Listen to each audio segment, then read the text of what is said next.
Plateau. Bonjour à toutes et à tous, nous sommes de retour sur le plateau TV du Forum de l'orientation, animé par le service jeunesse de la mairie de Blois. Et nous sommes en compagnie de deux nouveaux journalistes en herbe, donc Andrea, bonjour Andrea. Bonjour. Et Paul, bonjour Paul. Bonjour. Qui sont lycéens au lycée Camille Claudel en première ES. Voilà. Tout à fait. Et nous recevons Madame Bernadette Catra d'un institut de formation qui s'appelle l'INI. Et on va laisser Andrea attaquer l'interview. Alors, est-ce que vous pouvez nous parler de votre métier, s'il vous plaît ? Alors moi au sein de l'INI, je suis développeur de l'alternance. Alors développeur de l'alternance, ça peut aussi se retrouver sous le terme de conseiller formation. Et dans ce cadre-là, je vais prospecter les entreprises pour recueillir des offres d'emploi en apprentissage. Et dans un autre domaine, je vais rencontrer les jeunes, notamment dans les missions locales, mais également dans d'autres structures. Et une fois que j'ai ces deux parties-là, entreprises et jeunes, ensuite je les mets en relation pour pouvoir déboucher sur des contrats d'apprentissage. D'accord. Et du coup, vous exercez ce métier depuis combien de temps environ ? Alors dans ce domaine-là de la formation particulièrement, moi j'y travaille depuis 3 ans. Mais juste avant, je faisais du recrutement notamment. Et quelles études avez-vous fait ? Même si vous nous dites que c'est pas votre métier de base. Alors non, c'est pas du tout mon métier de base et j'ai dû effectivement reprendre des études pour me repositionner professionnellement.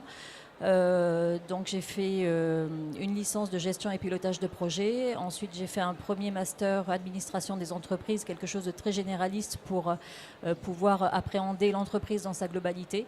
Et j'ai poursuivi sur un master de RH qui m'a permis justement de pouvoir me reconvertir dans les ressources humaines. D'accord. Et du coup, c'est un travail qui va être fait pour une entreprise ou à votre propre compte ? Non, moi je travaille pour une entreprise, pour un centre de formation pour apprentis qui s'appelle INI, Institut National de l'Hygiène et du Nettoyage Industriel. D'accord. Et avez-vous des inconvénients dans votre métier ? Alors non, comme ça, à brûle-pourpoint, je ne vois pas du tout d'inconvénients. C'est plutôt des avantages que j'y vois. J'ai beaucoup de plaisir à faire mon travail, à évoluer dans ce domaine-là et de cette manière-là, avec beaucoup d'autonomie, à la fois dans l'organisation de mon travail, dans les actions que je peux proposer, dans les idées que l'on peut apporter. Donc c'est beaucoup de liberté pour moi et quand on pratique un métier avec de la liberté, c'est un luxe. D'accord. Et du coup, dans ce corps de profession, est-ce qu'il y a des perspectives d'évolution professionnelle ou pas ? Alors, il y a toujours des perspectives d'évolution. En fait, c'est dans l'état d'esprit que vous allez avoir dans votre vie en général qui va vous permettre d'évoluer. Pour ma part, je vois plein d'évolutions possibles. Alors, est-ce qu'elles seront possibles là où je suis ou ailleurs ? Mais en tout cas, oui, j'entrevois pas mal d'évolutions. Et est-ce que vous vous voyez exercer cette profession dans 5 ans, imaginons ? Oui, pourquoi pas, si elle reste à peu près telle qu'elle est, avec les avantages qu'elle a, pourquoi pas. Après, on peut toujours étoffer le métier et le poste sur lequel on est. Donc, je pense que ça, de toute façon, va évoluer. Mais oui, ça peut être une perspective aussi. D'accord. Et est-ce que vous auriez des conseils à donner à des personnes qui voudraient exercer ce type de profession en particulier ? Les conseils que je peux donner de manière modeste, c'est vraiment alors j'allais dire de faire ce qu'on a envie de faire, oui et non. Parce que quand on est jeune et qu'on cherche sa voie, c'est pas forcément évident. Il faut aussi se rattacher à la réalité de la vie et aux réalités économiques. Mais il faut essayer en tout cas de trouver sa place au moment où on la cherche.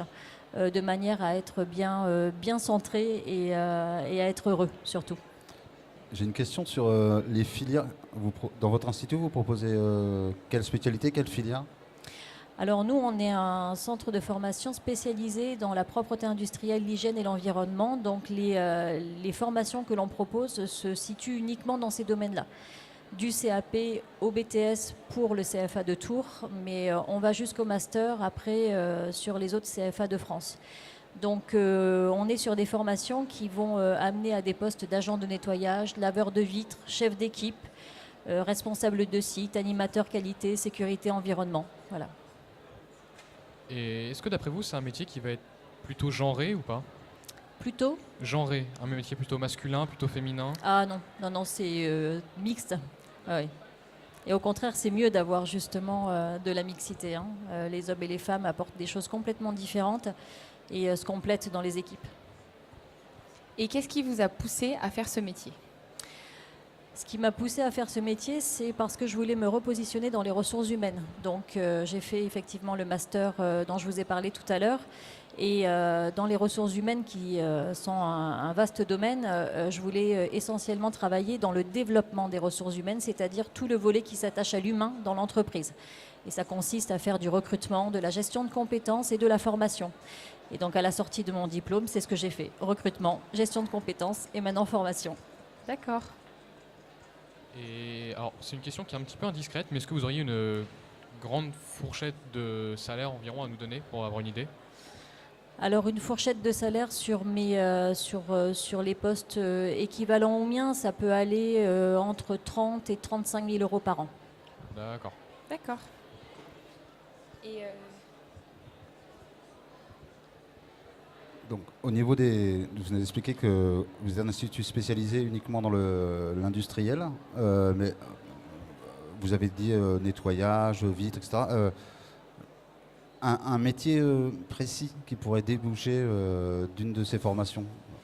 Alors, c'est un peu vague pour moi.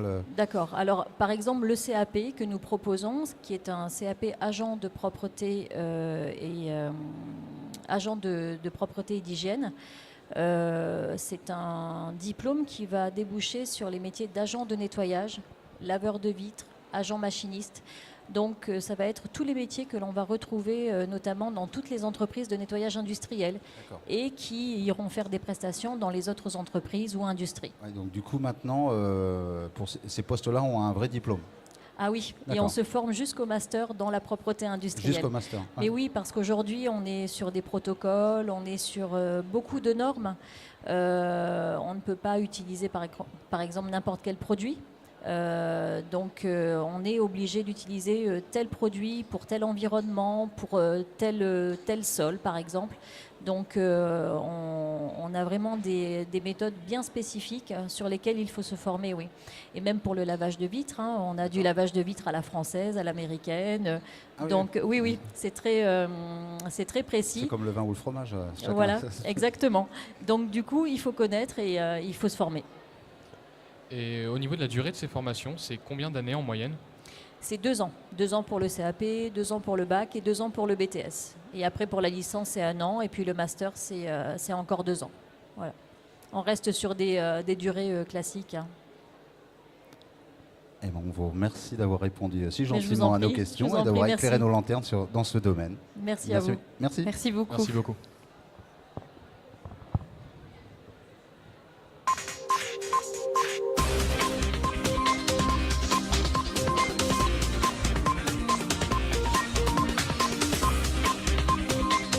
L'interview plateau.